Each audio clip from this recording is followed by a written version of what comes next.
take a look at. We're moving into round number 3. Dun, dun, right? Dun, dun, dun. Round 3. And here we are. A couple more 3-pointers. I believe, I would say probably about half made it to 6 points. About half of them made it to 6 points. Yep. Half of them still sitting at 0. So, the duo, Tim and Ben, sitting at 6 Roommates. points. Yep. Battling out in their Magic rivalry, trying to see who can get further in the top 8 for Season 2, because Tim was not there for Season 1. Had some weeks off, inconsistency with decks, and Ben is our second place finisher from Season 1. That's right. So he's still trying to say, you know what, I'm a force to be reckoned with within the shop, guys. You better watch out, because I've got what it takes to stay up there amongst the upper echelons of our modern scene. John Matthias Lucas is back, battling it out from, we saw him 2 weeks in a row. Yes. So the fun thing about Lucas is IRL gets in the way. Yes. And he hasn't been able to come out as much, but we see him kind of crop up when this Dredge deck got popular. Yeah. And he played it I think last season as well, or a version of it. Yeah, when the prized amalgam had first hit the scene. So it's pretty cool to see. Definitely cool to see Lucas back out. TJ and Lyle both sitting at 6 points, getting their practice in before GP&D. And then Keenan, Chris, Jamie, Devin, Ryan.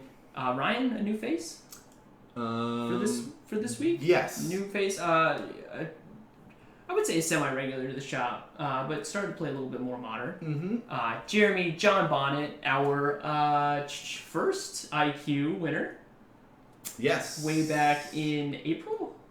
Was that April? It was June. Yeah. June.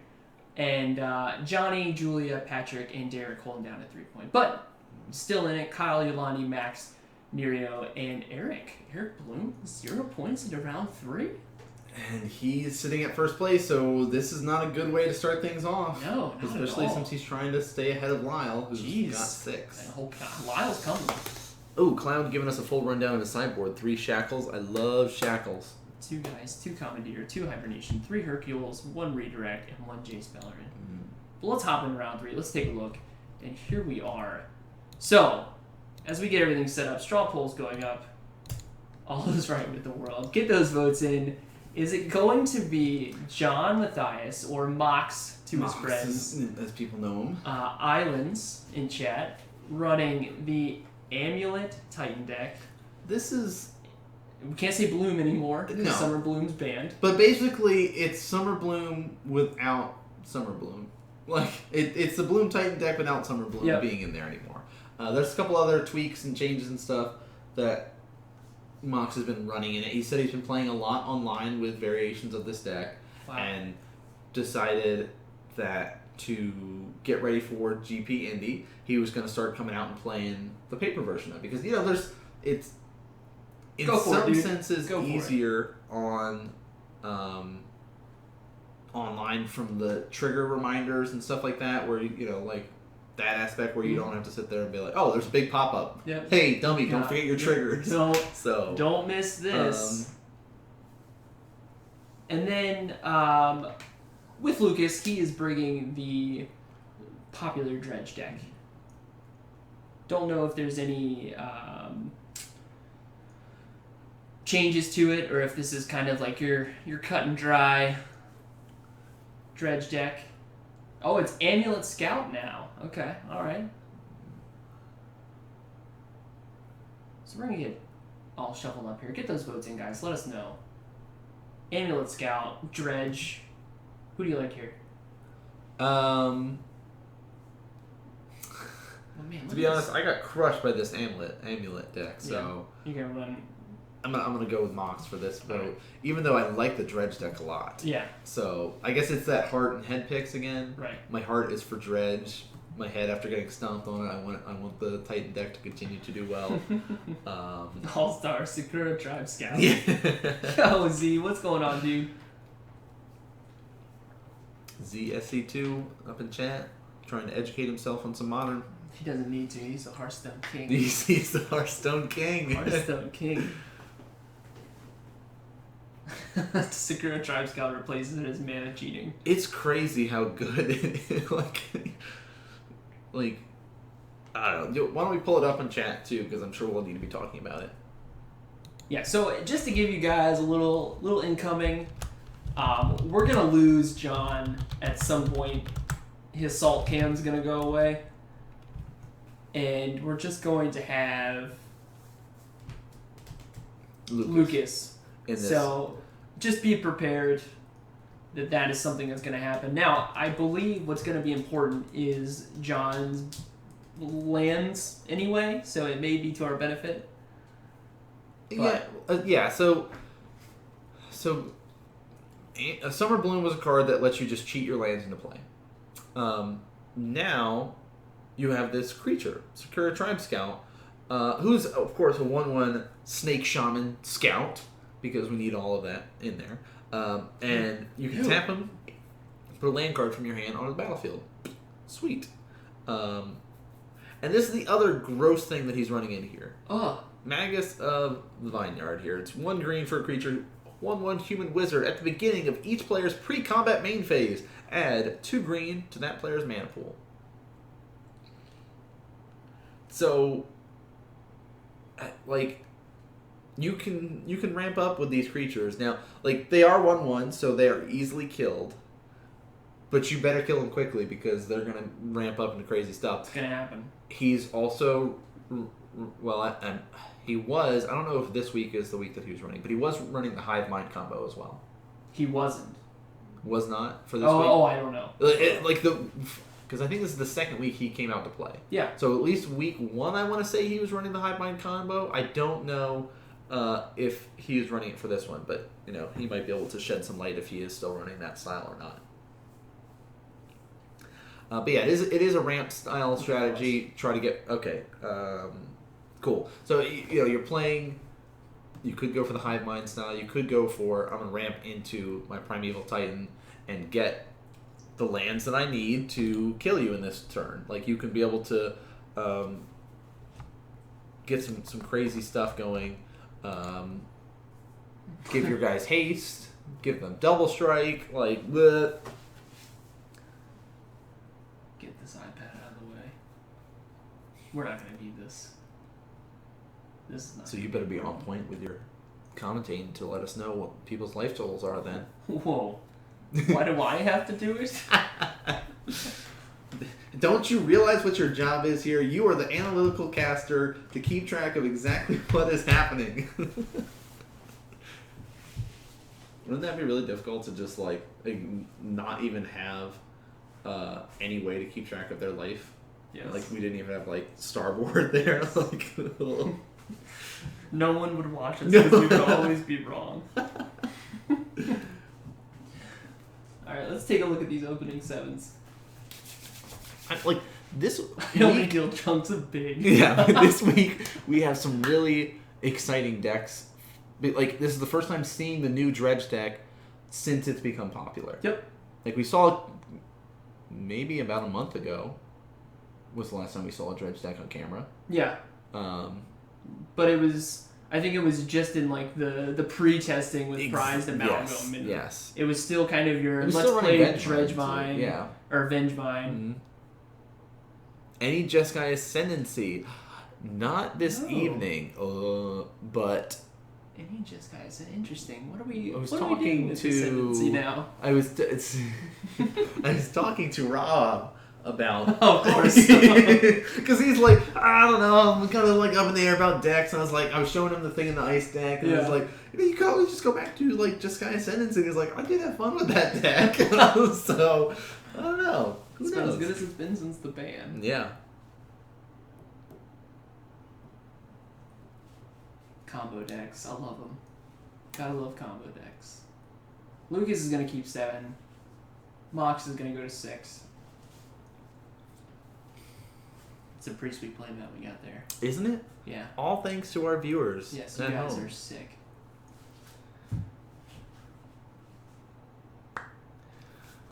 Alright. So we've talked so much. Nope, we're going to 5. Alright, so we've talked a whole bunch about what Mox is trying to do. Yeah. But we've kind of ignored what Lucas is trying to do. So why don't you give us kind of quick like introduction if nobody even knows what the dredge mechanic does or anything like that. Like, what is the point of this? So, and this is where I'm going to sound real bad, Magic the Shuffling. The dredge deck, or the dredge mechanic, is you say you're going to draw a card. Yeah. And you have a card that has dredge. So could it be my first card for the turn, or could it be like I'm going to play Serum Visions and draw cards, or does it not matter? I don't think it matters. Yeah. I think it's whenever you draw a card. So if you've got a card in your graveyard that has a dredge mechanic, and you want that card, then you have to dredge, which is just mill the cards from the top of your deck instead of drawing. And then you will get that card out of your graveyard. Most importantly, cards like Life from the Loam is the one that comes to mind for me. Get some lands back from your graveyard. Yeah. Was it Life from Loam? Life of the Loam, maybe? Let's just do Life from Loam. Nailed it. Life from the Loam. Return up to 3 target land cards from your graveyard as well. Oh, there goes the camera.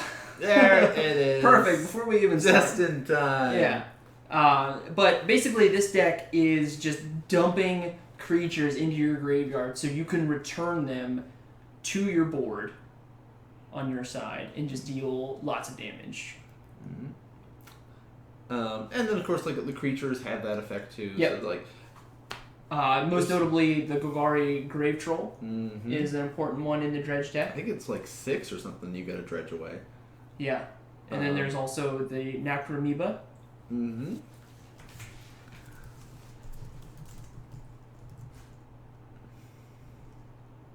First try. Yes! Alright. And then the All-Star, I think, that's come out of this deck, or what kind of drew it back to Modern, was the Prized Amalgam, which is a blue, black, and 1 colorless creature, 3/3. Whenever a creature enters the battlefield, if entered from the graveyard or cast from your graveyard, return it from your graveyard to the battlefield tapped at the beginning of the next end step. Yeah, and Gross. So this is some of the fun stuff that Lucas is running is Faithless Looting here. Sure. Draw 2, discard 2. So he can sit there and be like, alright, cool. I'm going to be putting... We saw Golgari Grave Troll as one of the things that he did discard in there. And wow, alright, here's an Amulet already. Amulet. And he says, you know what? I don't want to draw. I would like to actually dredge 6 to get this guy back. And he's going to throw all these in there. And we saw Narcomoeba landed in there. As well as 2 Grave Trolls. Bloodghasts. As well, Insolent Neonate, which Cloud is talking about. Absolutely absurd. Just basically super powerful creatures. Yes. That really require. So Lucas is going to go to 15? 15 now. Fetch Shock initially on turn 1. And return off this landfall trigger these Bloodghasts. Yes. Which is pretty fun, I guess. Yeah, you'll see also with like these dredge decks, the main focus of the deck is a graveyard, so you'll see it kind of right up in front there because it's going to get so large that there's going to be a lot of this picking and choosing the cards that he's going to need from it. But yep. What is this? Is that... oh, that's his plant. Yeah, it's his plant token. Okay, I was like, what? What did he just Relax. play? I'm freaking out now. What is this full art card? And is this our scout? Oh, 2 I scouts? think it is. 2 scouts, Sakura Tribe Scouts. Scooter, as I believe we're calling him. Good old Scooter. 2 of them, though. 2 of them, so you can be like, hey, I need some more lands. I didn't have plant tokens. Okay. Scary looking plant, dude. And here is a shiny card. The lighting is killing me. Yeah. I've never seen a plant token before. Normally I just see goats. That's the thing. It's like I'm used to seeing goats all the time represent plants, so... This zone layout is a complete mess. Yeah, like, I don't know, like, what is a good way to do it for a graveyard-based deck like that? Do you still just keep it above your deck like normal?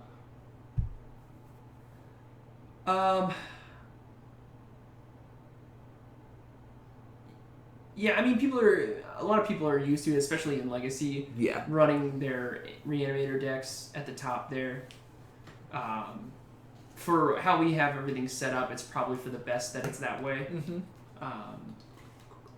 The iPad's not helping, unfortunately, but it's keeping us on track, sort of. Alright, dredging 6. Spirit from Haunted Dead. And, okay, so... Bam, Hellpeak coming back. There's an Archimedes. Alright, so Prize Amalgam in the graveyard. And swing for a lot. Plant's gonna jump in the way. I wonder if that flipped over card is a zombie. I would assume so. Yeah. Potentially. Alright, so 2-4 damage coming over for sure. Oh, it's a spirit. Oh, it's a spirit. Okay. It's a 1/1 spirit. Thanks, guys. Keeping us honest. I absolutely... I don't know what this card is. 2, 4, 5 damage then at least. Well, something got blocked. Let's do this because I don't like this. Stuff's moving, guys. Dun dun dun. We want to see Mox's hands. We want to know what's going on. Rafe Spirit. Oh no. Alright. Let's tap one. Here is Azusa. Yeah. Lost but Seeking. Mox is like gonna break the sound barrier with his shuffling in his hand right now. Yeah, I'd be a little nervous at this point. Mm-hmm. You know, there's a lot going on Lucas's side. Life Alone. Oh. Grave Troll. Mm-hmm. There's that artifact that lets you start basically milling yourself. Oh, perfect. Yeah, that sounds fun. I forgot the name of it now. Yeah.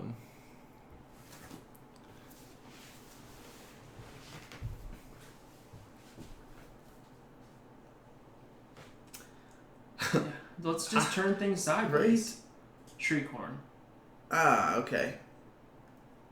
Thank you. Choose a battlefield with 3 charge counters on it. Remove charge counter, target player puts...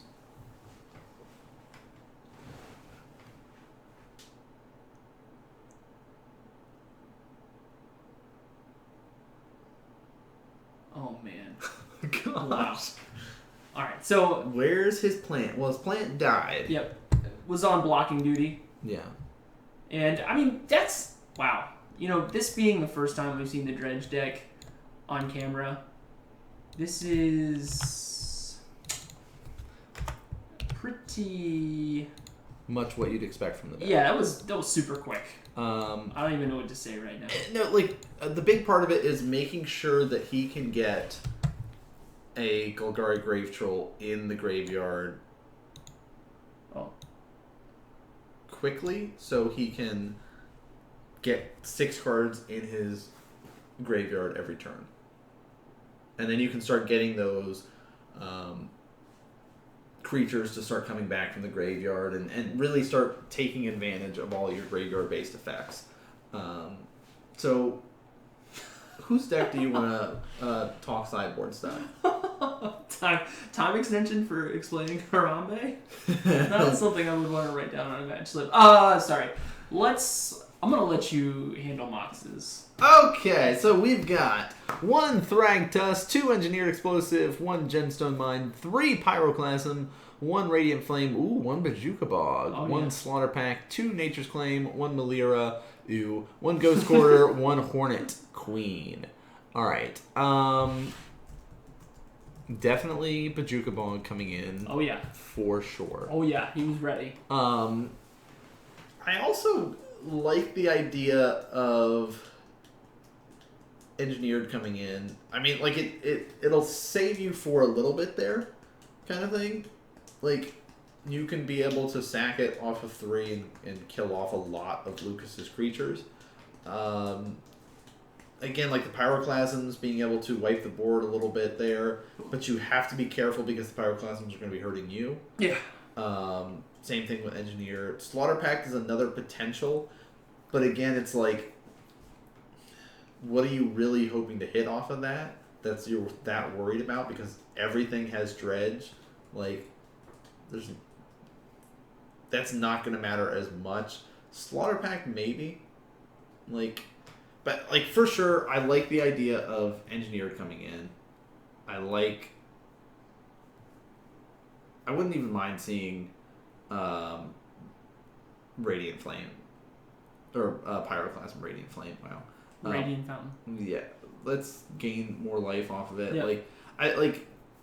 You can make the argument about Thragtusk too, with the gaining life and stuff. So it's, I don't know, but he needs other ways to just stall a little bit, and like the Engineer does really well of that, and the Pyroclasms do really well of that. So, but what about Lucas on his side of things? Yeah, so Lucas has got 1 Conflagrate, 1 Guttural Response, 3 Abrupt Decay, 2 Dark Blast, 2 Ancient Grudge, 2 Nature's Claim, 2 Collective Brutality, and 2 Knot on the Bone. I believe that the Collective Brutality is kind of like the new modern black, staple. Oh, yes, it's like 2 costs or something like that you can... You can look at a player's hand, escalate, you discard a card. Oh, that seems good. Mm-hmm. I need to get some of my Dredge things in the graveyard. Yeah. Well, I'll do it this way. Yep. Discards that card. Target creature gets -2/-2, and target opponent loses 2 life and you gain 2 life. I like the Collective Brutality here, just to reveal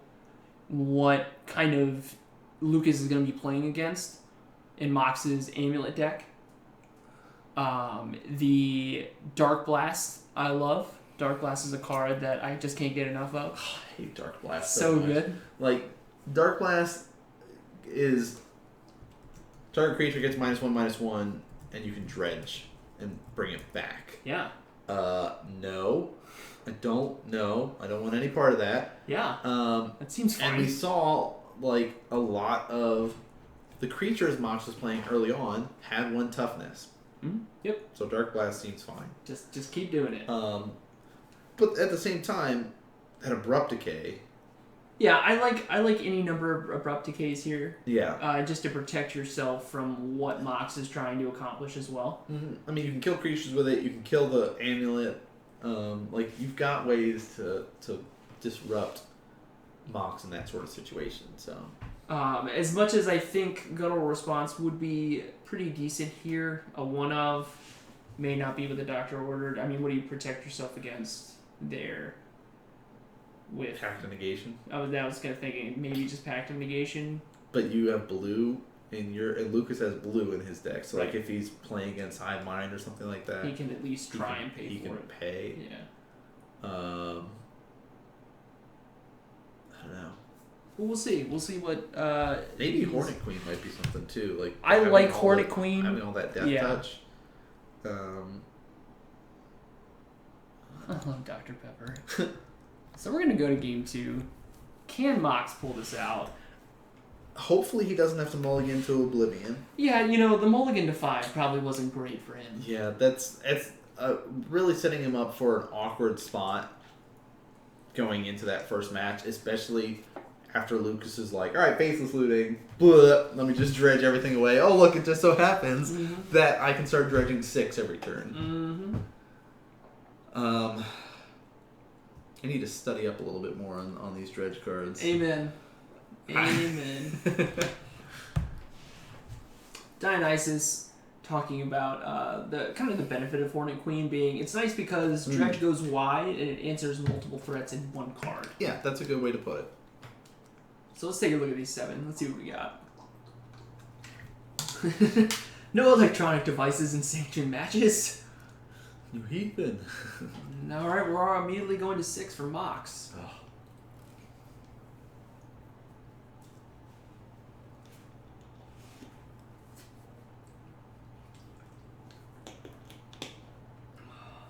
I'm looking for a shoulder shrug. I don't see any lands, though. I thought I saw 1 Scalding. Oh, okay. Yeah, it must be on top there. Or at least 1 fetch land in there. Yeah. I thought I saw. Yeah, you're right. You're right.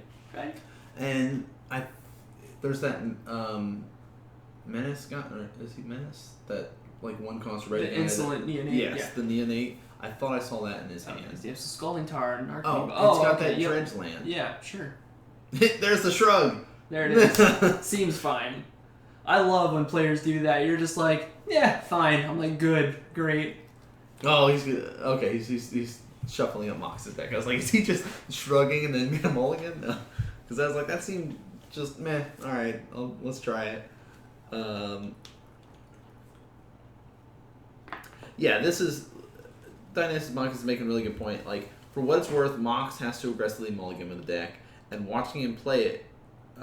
he knows it well. Yeah, he's making good choices, and he knows the deck well. Like, alright, so it's smart for the players to sit there and do that, like, and choose to aggressively mulligan. You mulligan a lot, or you lose to yourself.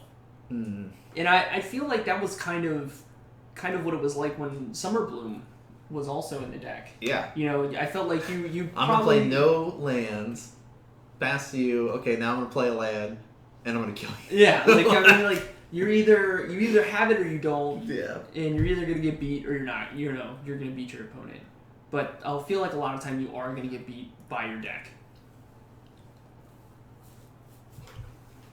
It's definitely something that you cannot just pick up and go play on a Tuesday or a Friday night Magic. Which, for the foreseeable future, Comic Kung Fu will have Friday Night Magic be Modern, because I saw that. Modern is the format of choice for majority of our players. I know we've got those legacy diehards out there. Mm-hmm. But Standard is non-existent. Sorry. Not sorry. Alright, Scalding Tarn. Drop into 17. Only way to play, as Nam would say. Oh, Goryo's Vengeance was one of the decks that made it in the top 30-something of GP. Indie, by the way. When I was looking through the list, I saw it. I was going to say, you can't say the GP, because there were like 2 more that weekend. Was there really? Were they Modern? I think so. They always do like that buddy up style like that. Nope, the format of choice is Eden Page. Robert's Delight. What's going on, dude? Welcome to the stream. Here's a Blood Crypt. That's why they've been having so many people show up for Commander, huh? Oh. Please, dude. We're trying to keep people. No, Rob, when are you going to play some Jeskai Ascendancy, though? Here is the Insolent Neonate. Here is a Seer Vision. Let's draw a card. Scry 2. Just kind of dig through this deck here. Mm-hmm. Man. Yeah. Everyone knows you said it. We'll start our own stream. Damn it, dude. No! I mean, it wouldn't be too hard to do Commander versus videos like Star City does. I would like to be a part of those. Hmm. Here is an Ancient Stirrings. Ooh. Primeval Titan. Whoa. Amulet Vigor. Hashtag name is wrong. We've got 8 people last week.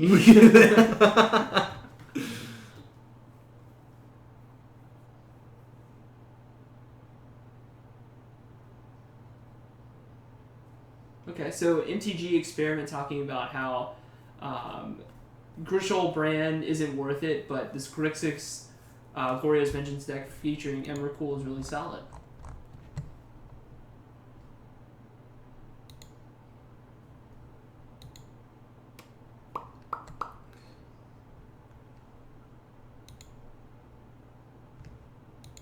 All right, let's take a gander at some of these lists here. Oh, go away. 9 through 6. Neonate. Getting in there for one. Yep, you gotta... I'm busy. Oh, okay. 9th place is the... okay. It's Mox was talking about that. Mox has got 9th place here now. No, but his deck did, which is cool. Oh, because we're on the... Yeah, go away. Let's start our stream at 6:15 on Monday nights. Hey, we've already had this Oh. this happen where Dude. people want to try to See. take over our Mondays. See. All right, who fetched One. here? Here's another Serum Vision. Who lost some life? We already got it. 18. We already got it. He's at 19. Oh.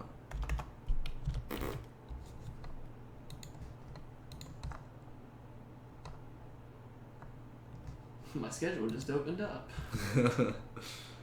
Dang it. What have I done?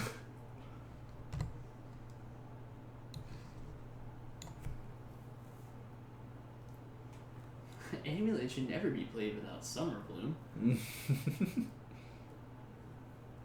I mean, that was a deck that Rob enjoyed playing. Oh yeah. Like, that was like his deck near the end before they banned it. Yep, that was exactly what he was playing. And then again, it was also like there was pro players that were actively trying to get the deck banned. They're like, how broken can I make this deck, and how broken can I showcase this deck on camera to make sure it gets banned? Oh no! Alright, the plants are back.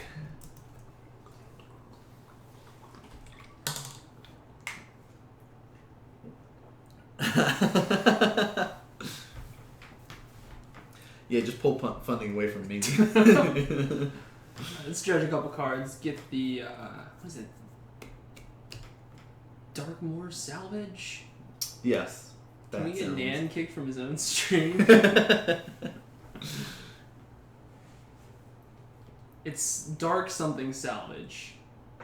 That sounds about right. The dark something Sure. challenge.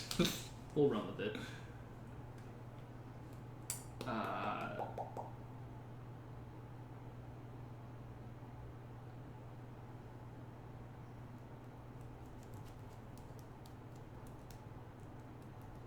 Darkmoor Salvage. Look at you, expert at Modern. Thank you so much. You know the Charles. name of all the cards that we need to know. Darkmoor. Darkmoor. Darkmoor. There it is.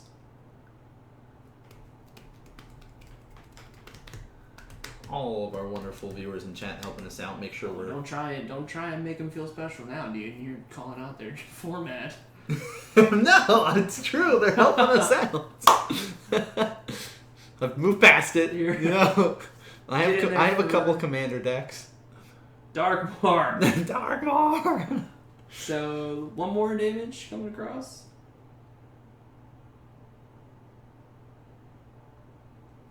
Only one R. Only one. Dak O. more, not dark. Oh, Dakmore. Damn. My bad. There's that dark blast though. Hitting that graveyard. That's what I meant. That's what. was. That's the whole time. That's all.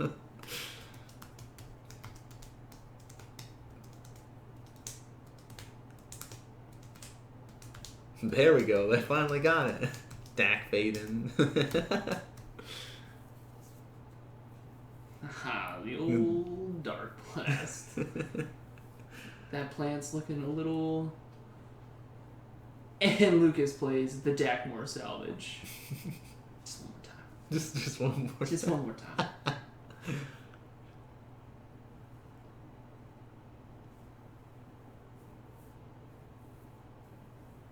Amulet of Vigor. Dak Blast. Duck Faden. Alright, so dredging away to get that Dark Blast back, saying, you know, I really could use some more removal.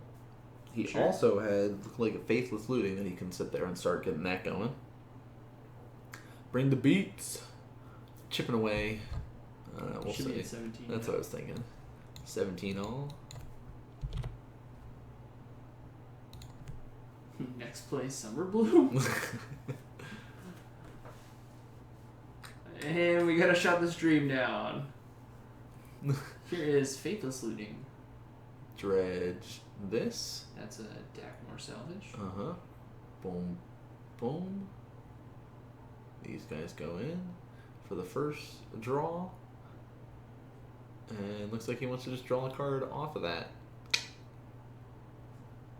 And discarding, well, Grave Troll seems like a good one to chuck in there. Jump check.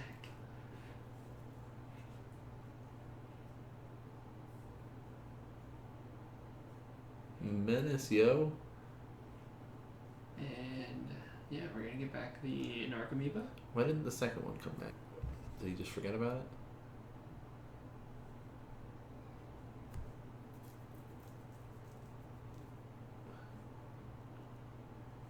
I guess you only get. I don't remember all Narcomoeba's official text. Let's see what it says, though. Put it into your graveyard from your library. You may put it onto the battlefield. Do I guess he forgot that one? Unless he discarded off of another spell. He discarded. Okay, that's why I was like. I was gonna say I think it's like that one time like, hey, I discarded this. All right, cool. Now it's gonna come back. Mm-hmm. Turn 2 Hive Mind wasn't that bad. All right, trigger. Untap it. Here we go. Float all this mana. Oh yeah. Return this Tolarian West to my hand, so if I need to, I can be able to use it. But Primeval Titan. Primeval Titan.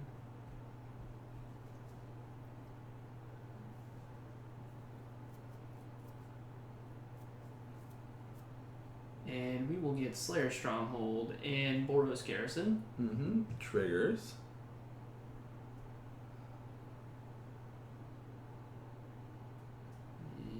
Giving Slayer Stronghold. Haste. Is that the one that gives haste and vigilance? Okay. Yep. 2-0 vigilance and haste. Swing 8 and get 2 more lands. Now. Oh man, is this the first time we've seen Amulet Yeah. on camera? Prime time. Better Dark Blast it. No. No, it doesn't help that. It could factor in, depending on what lands he gets. That 1 point of damage could matter. No, looks like he'll be grabbing the Simic and Bajugaba. Uh-oh. Triggers. I hear when Bajukaba comes into play. He gets to get rid of all those pretty Things cards. happen to graveyards. Lucas's graveyard. So we're going to see if Lucas has any responses.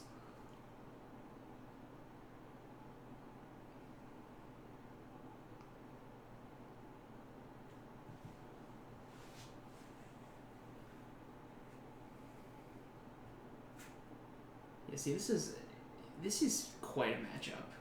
Yeah. There is quite a bit going on for both Lucas and John. And like the Dredge deck is complicated in the sense that not only do you have to pay attention to what's in your deck, what's in your hand, what's on the field, but your graveyard is such an important resource that you have to make sure you know what's going on with it. Yeah.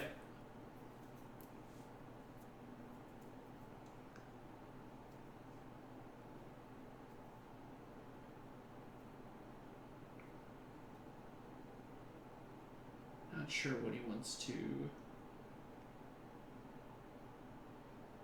Alright, trying to pull what he can out of his graveyard before it goes away at this point in time. And it's like, alright, resolves. Got a couple creatures out of that. And, well, now we're back to normal Magic. Yeah. Oh, alright. But now there's blockers. But he's going to take 8. He'll take the 8. Go to 9. Put him at 11, yeah. Oh, no. 9, you're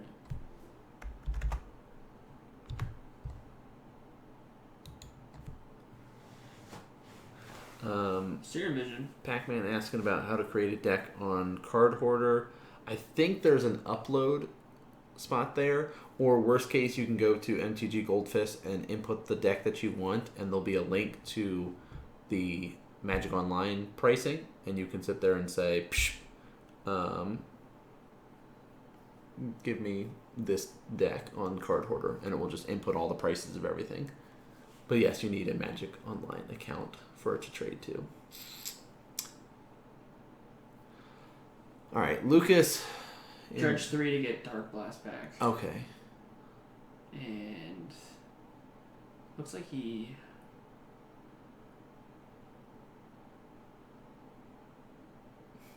Okay. Prized Amalgam is going to hit the graveyard. As well as 2 lands. It's a solid creature.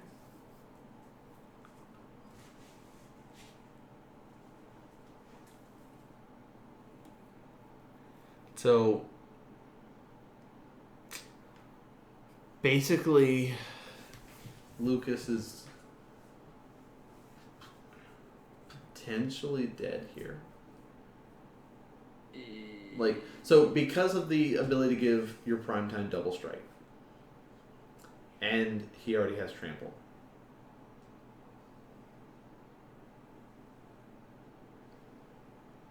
Like, because you can sit there and say, okay, move to combat.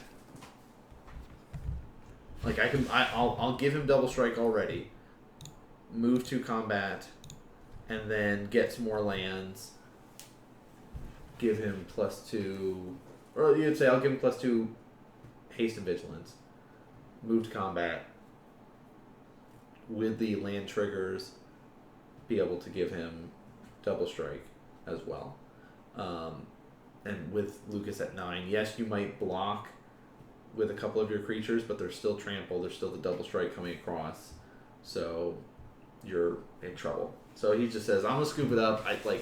My graveyard got exiled, I'm sitting in a rocky spot, this is not where I want to be. So why don't you let us know what everybody brought in while I get our life totals up to date. Sure. So on Mox's side, he's going to bring in 1 Engineered Explosives, the 1 of Bajuka Bog, and 1 Hornet Queen. So he liked having the Hornet Queen to build those insect blockers against Lucas's creatures. And he's going to take out 1 Hive Mind, 1 Cavern of Souls, and 1 Slaughter Pact. Okay, that makes sense. Yeah. And then on Lucas's side, we're looking at 2 Collective Brutality and 2 Dark Blast coming in. Which we did see at least 1 Dark Blast. But he's going to side out 2 Shriekhorn and 1 Conflagrate and 1 Bridge from Below. Okay. That seems fair. Yep. Like, alright. So it makes sense with the cards that we're seeing from the different players going into Game 3, but there's only 9 minutes left for the round. Yep. Before we go to turns. Now, Mox can definitely win a game in 9 minutes with this deck. Yes. But we also saw how quickly Lucas can win. Yeah. With game 1, he was able to drop down a bunch of stuff and really get going. Yep. So it's going to be very dependent upon the hands that these players draw, how explosive of a turn they're going to have. Another thing to note is a couple of times for this event we missed the 10-minute warning clock due to people forgetting to turn it on. Not naming Best any way to put names. it. Best way to put it. But so usually we have a timer running that, because I know some shops and especially if you go to bigger tournaments, there's going to be big clocks against the wall that are like, all right, here's the time in the round. You can look up at any point and see how much time is left. While at our shop, we have a clock running on the computer that's hooked into the speakers, so 10-minute warning. It goes off. And then it will beep again after that 10 minutes is up and say, all right, active player turn 0. Yeah.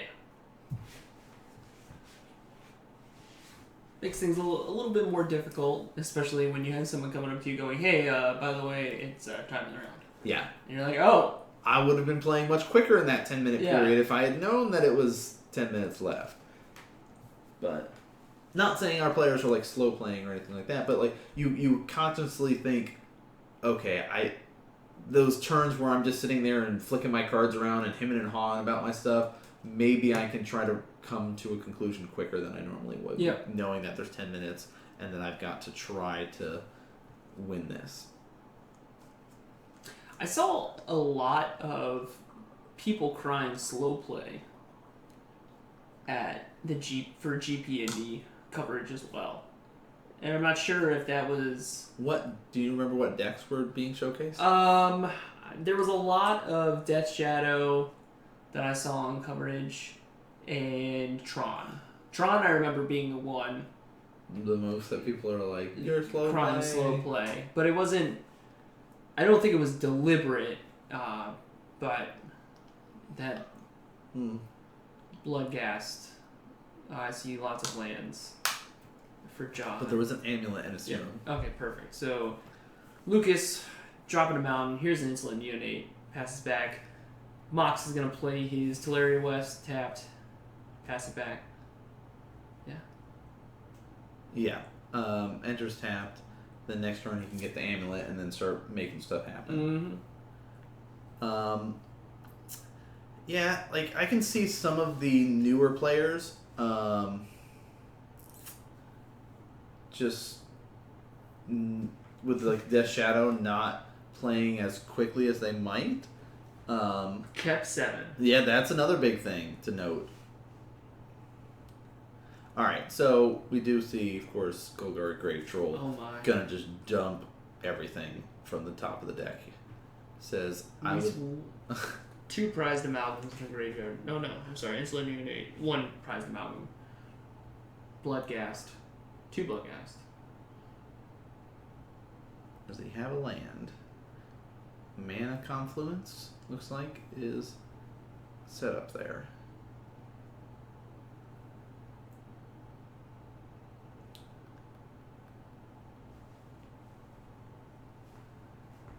Here is a Blood Crypt. Going to drop down to 18. Trigger landfall triggers. Here's 2 Bloodghast. Ooh, 1 Bloodghast in hand.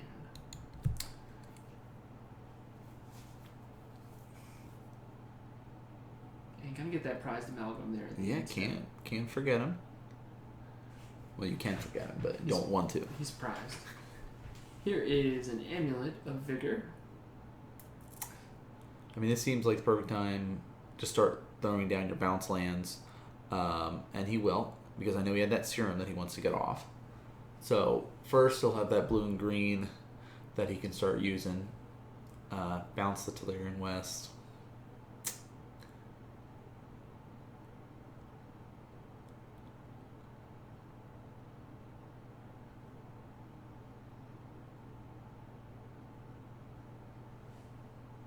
Let's take the Teleria West back.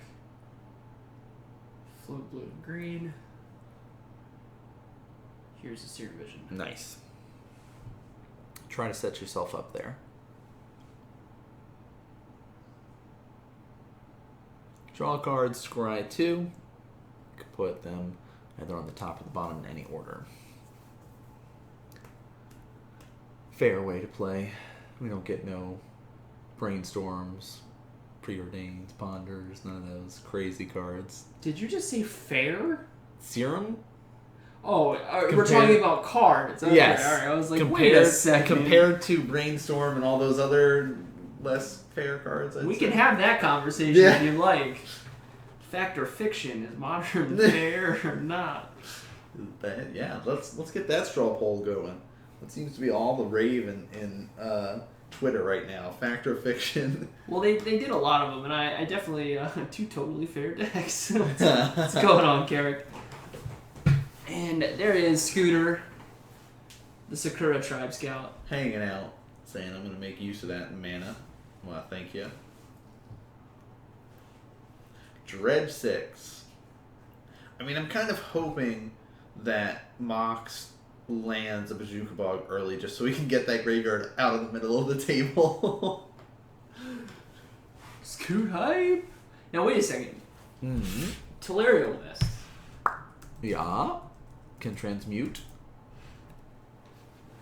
Yeah, so For 1 and 2 blue.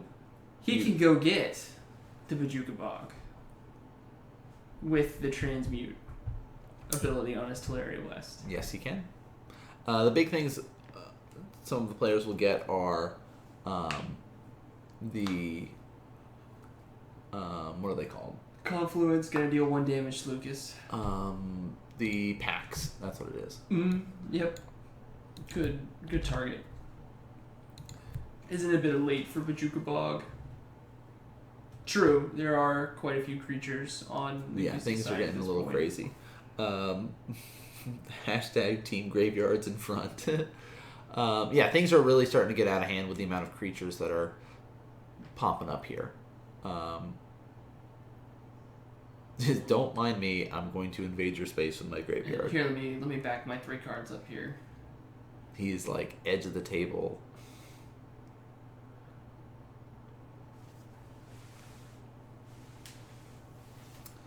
Alright, so 2 Bloody Ass Spirit, Prized Amalgam, Dark Viva.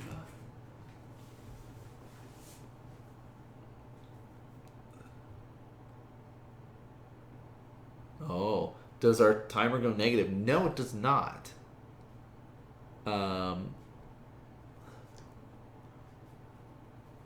Yeah, go have fun. This one? Yeah. But We'll find out. We will time you, though. We'll set a timer going right here, behind the scenes.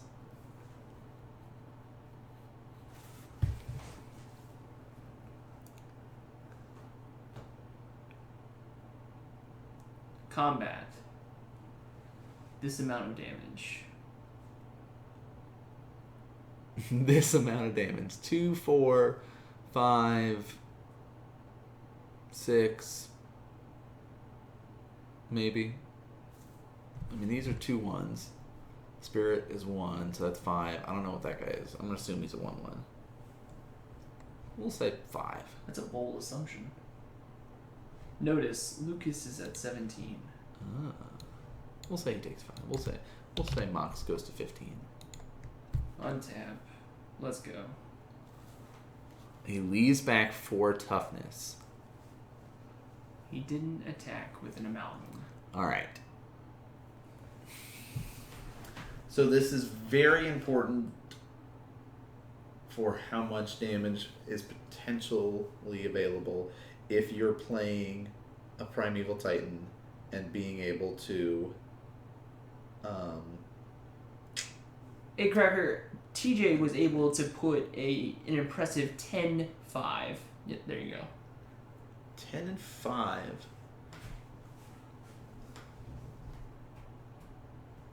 Alright, playing around him having a second Amulet Bloom. Which is important because with the second Amulet Bloom, you basically get those double triggers to be able to start generating additional mana out of your bounce lands. Which allows for extra explosive turns. Mm-hmm. So currently,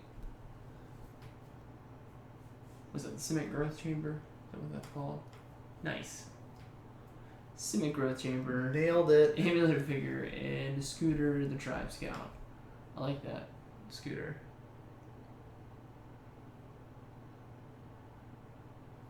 Okay, so TJ 179 out of 1,987 did not make top 64. Here's the second amulet. Sadly.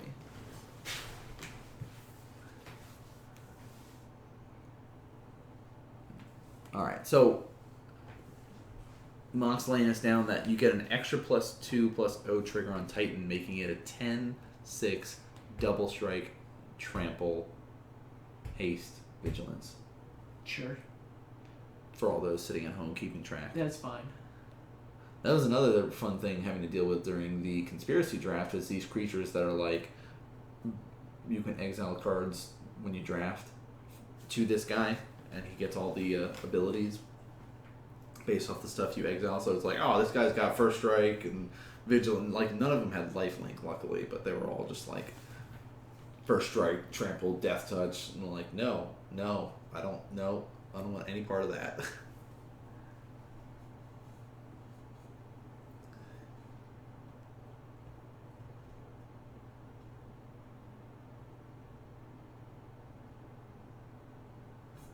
So, John Mox giving us kind of the breakdown about his thought process through this turn.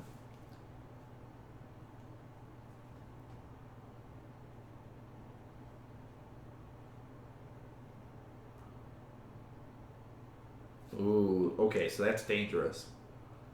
I want to play Titan into Hornet Queen, but I need to Pact, and I'll be left with a single bounce land. Oh, Robert's still late. Yes, that's true. Child of the Night does have lifelink.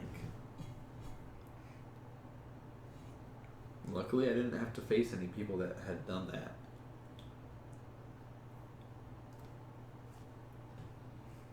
But back to the fun turn of Mox.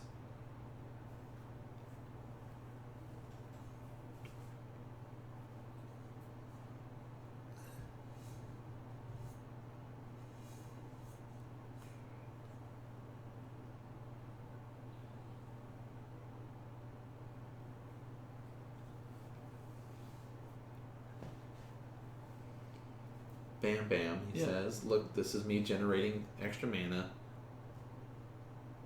and bouncing it back.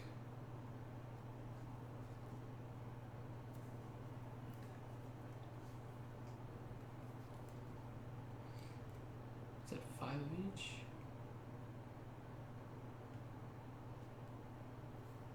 Four minutes. Yep. I could just kill him if he didn't leave back 4 toughness. I mean, that just also shows the skill of Lucas as a player to be aware of what he's facing and the explosive power of it. Yep. Because you'll see newer players that'll just be like, meh, I'll swing in with all my guys. Dead. And then you'll just die.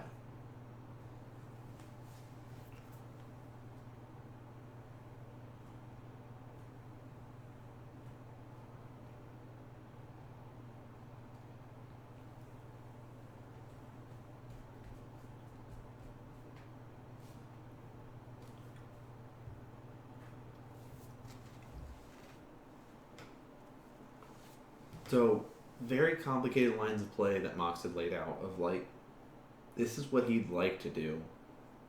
Can he survive if he does that? Because this is really unfortunate that Cameron died. Yeah, to see his just to see him contemplating, thinking through his turn. I should have given you a slow play warning, but we're all friends here. I mean, it is in turns now as well. I've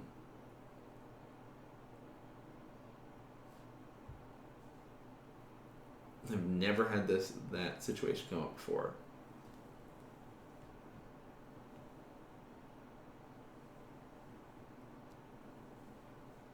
I added a Crumbling Vestige to my deck, and now I can make this exact play.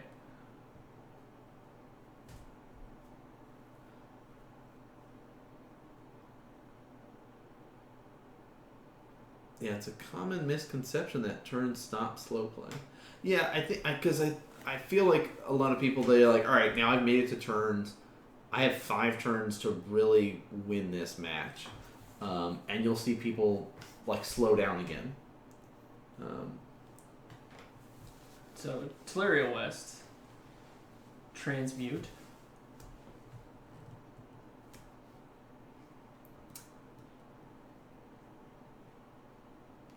Pact.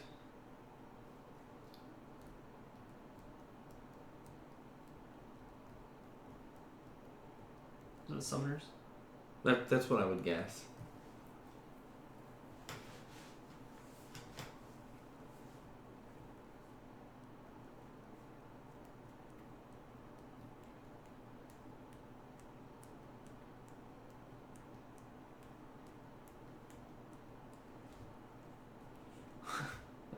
Mox sitting at home watching himself play and figuring out how his all math his was math. going. Yep. It's like, oh yeah, and then I had to pay 3 to transmute. So the numbers are a little bit off on there, but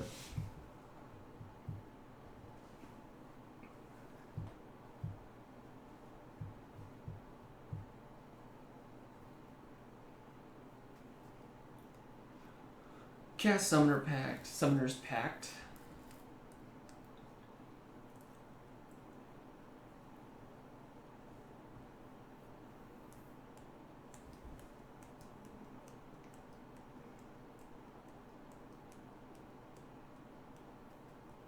Oh, interesting to note that 2 weekends ago, that Brad Nelson was issued a slow play warning in Invitational Top 8 playing Death Shadow.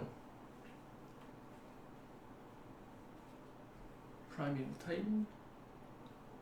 Let's go get a couple lands. 2 lands. Of course, Slayer's I would like to have haste and vigilance, and then of course getting a Boros Garrison, thank you. Mm-hmm. You will be able to generate a bunch of mana. He says.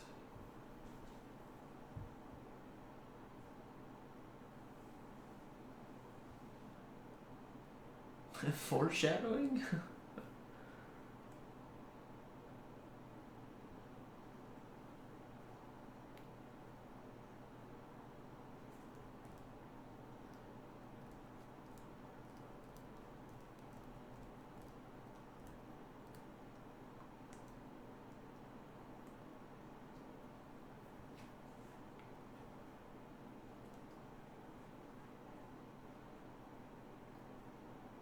So, goes to attack. Moves to combat, goes to attack, triggers off of Prime Evil Titan attacking to get 2 more lands. Yep.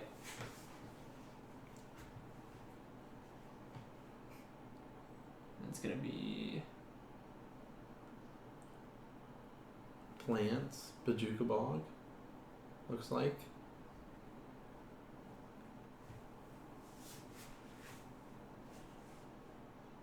oh, what's that card called? Which one? The one that creates the 01 plant. Gosh, it's only been like 4 months. Something Garden. Oh, Kalani Garden. There you go. See, I just need to give you like just that little bit extra, and you've got it.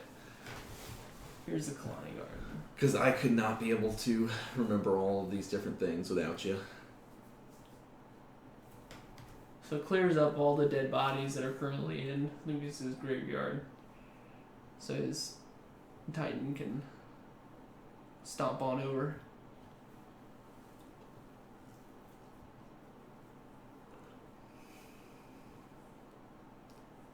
So I think as it stands, Lucas will take 12. Right? Primetime's at 10? Or does he not have double strike? I don't think he has double strike. Okay, alright. He's got haste and vigilance.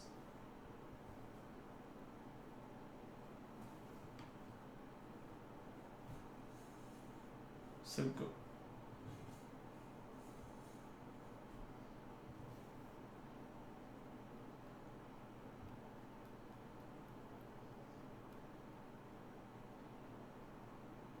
It looks like he's just going to take the damage.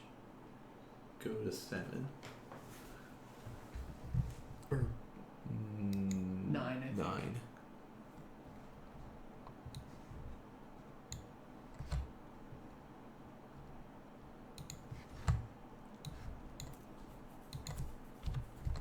Alright. How long was that turn?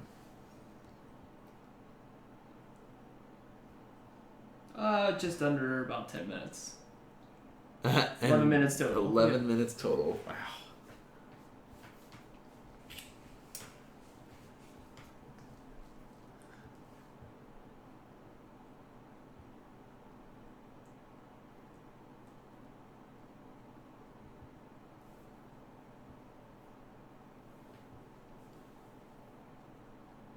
Alright, so Dark Blast's going to be taking care of that scooter.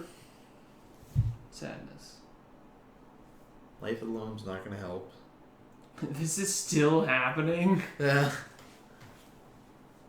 Alright, Dark Blast, Dredge away. I'll try some Algorums. Read it into the graveyard here.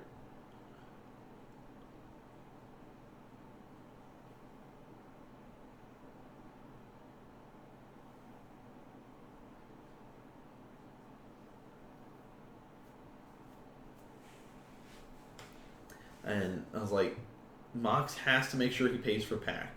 Because if all of this goes off and he just passes over and forgets to pay for Pact, sadness. It's all for naught. Sadness. So...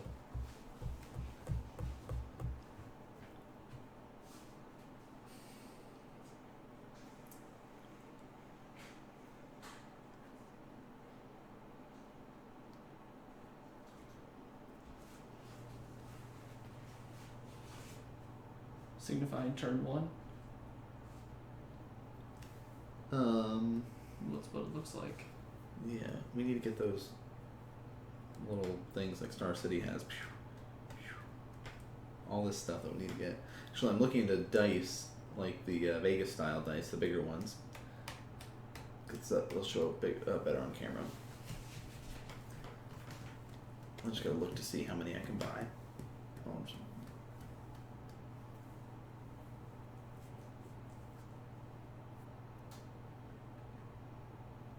Lucas in the tank thinking about his next attack. Yeah, like you have to be careful about how many guys you can attack with. Because if you don't keep enough guys back, you will just die to prime time.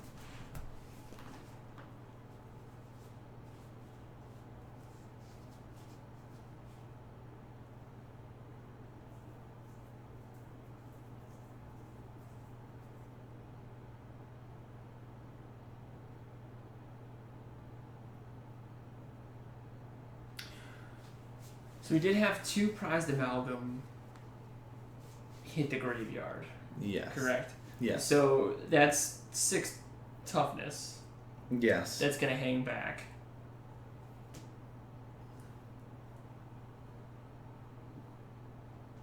Well, they've hit the graveyard, so they're not coming back yet. Because nothing has been able to enter yet. Oh, sure. So he says... swing like so. Plant can jump in the way. Take 4. Go to 11. Looks less than that though. It does look less than that. We'll say he's at 8 then. Make it more exciting. Modern Magic Mondays, where we fudge the numbers. Turn 2 passes back to Mox. And yep, there's his pay for Pact.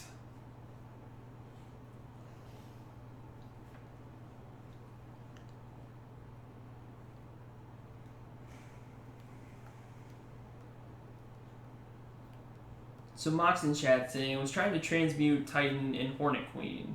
I can make enough mana and die or be 1 mana short. Ooh, dangerous. He was seeing if there was any permutation as it never needed that much mana before, and he could have hit it if he had a Crumbling Vestige. So he's decided to go ahead and add 1 to his list. Yeah, better to be safe if you're saying, okay, if I had this, then I would have been fine. But I think what's nice is that he's able to kind of reaffirm his decision, because I assume that after this game, after last Tuesday night, he went ahead and put in that Crumbling Vestige and was prepared. Yes. For GPND.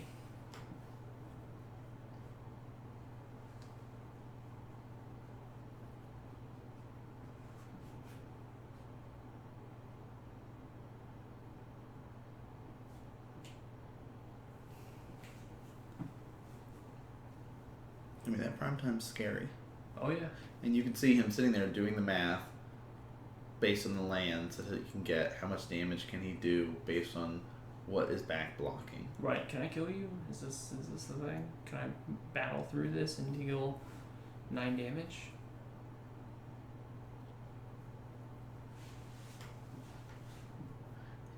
He has not played a land yet this turn. Has he? No. He is currently just paid for Pact.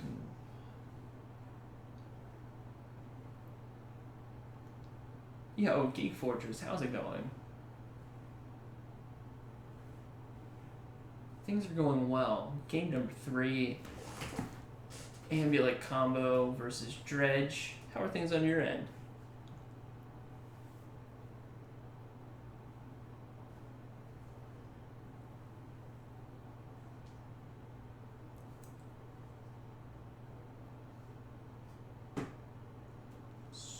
Slayer Stronghold.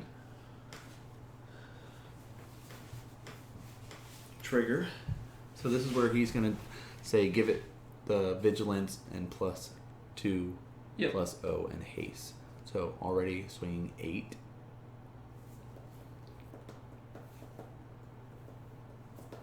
Gets the... Yep. And then he says, okay, now I can give it double strike. Yep. And with Lucas at 9, that seals the deal. And those 5 turns took a long time because it was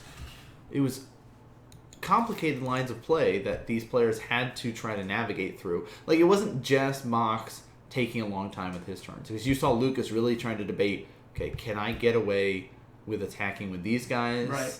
How many guys do I need to keep back? The math is a little bit iffy on it, so very, very tight series. But all of our games have been really close. Oh yeah. We haven't really seen a blowout yet tonight. They've been come down to the wire, which has made week 8 so exciting, I think. Since we're almost done with this season. We're almost done with the season. We got 2 more rounds left though for tonight. It was only round 3. It was only round 3. So before we get into all that, yeah. Thank you. You guys. All of you watching at home. Whether you're watching us live, which we appreciate, or you're watching us from the VODs. Definitely. If you guys have not yet, you can check us out. Our Twitters are down below, at FarmersRNR, at The Real Nanman, and at Modern Mondays. We've been tweeting up basically when we're doing stuff for Modern Magic Mondays, as well as any sort of modern articles and stuff like that that are interesting that we're seeing floating around the internet. That stuff is going on there. We're going to be migrating. We're going to be migrating all of the stuff from twitch.tv/TheRealNanman for Season 3 over to twitch.tv/Modern Magic Mondays. We already have a YouTube channel set up, and once we get up to 100 subscribers to that, we will have access to the domain, which we don't have yet. But we're getting closer and closer, so if you guys like the stuff that we're doing, hit those follow buttons, hit the subscribes, because all of that does help us out immensely, as well as your guys' continued support that we can be able to help improve the stream, pick up more stuff for the stream, like we're looking into dice next, and we've bought a bunch of these stickers. So if you guys donate to the stream, guarantee get yourself a sticker. We do giveaways at the end of every night. You have to follow the stream in order to be eligible to get one of these stickers, and we will mail them to you, so you guys don't have to worry about that if you live across the country or further away than where we are. Another thing is September 18th, we have a Modern event coming up. It is going to be an invitational qualifier at Comic Kung Fu. It's a Sunday. We are going to start spamming up the links for that, at least for next week and stuff, because I slacked and didn't look into enough details about the links for it yet, because, I'm bad at my job sometimes. And yes, Dionysus Bacchus is basically... He's trying. He's ready for the giveaway. But to our Patreon subscribers, Trip at Comic Kung Fu, where we record all of these matches to bring to you guys live. Thank you so much. To Dionysus Bacchus, I guess I need to remember to be there for that. Table Judge Extraordinaire, General Manager of the Cork Street Tavern, all-around great dude, Chris Bennett, thank you so much for your support. Mm-hmm. And to our newest Patreon subscriber, Matt Nass. Yes. Matthew Nass. Not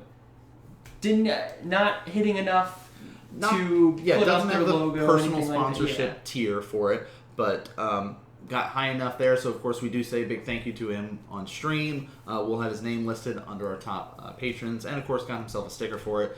He said he wanted to help show support for the Modern Magic Mondays, even though he can't come out and play or do stuff like that. He still wanted to show support that way, which is awesome. But we've also had top stream donations in general for those that have helped us get a new camera, got the awesome playmat, get all the other cool stuff to help us improve the stream. Of course, Drewski Brew, #1 in our hearts. Thank you. Mystery donor Atticus there, Tatradamus, Dionysus Bacchus, Lyle Goyf, Nate Hop 34, Burgleton, Stormdust 07, Badger 934, and Strog Smash. You guys. You all are awesome. Absolutely sick. Every one of you individuals. Thank you so much for all the support. We can't do this without you. Yes. And we want to continue to do this. We do. So thank you so much. Am I forgetting anything? I'm sure I am. I don't think so. Let's Let's take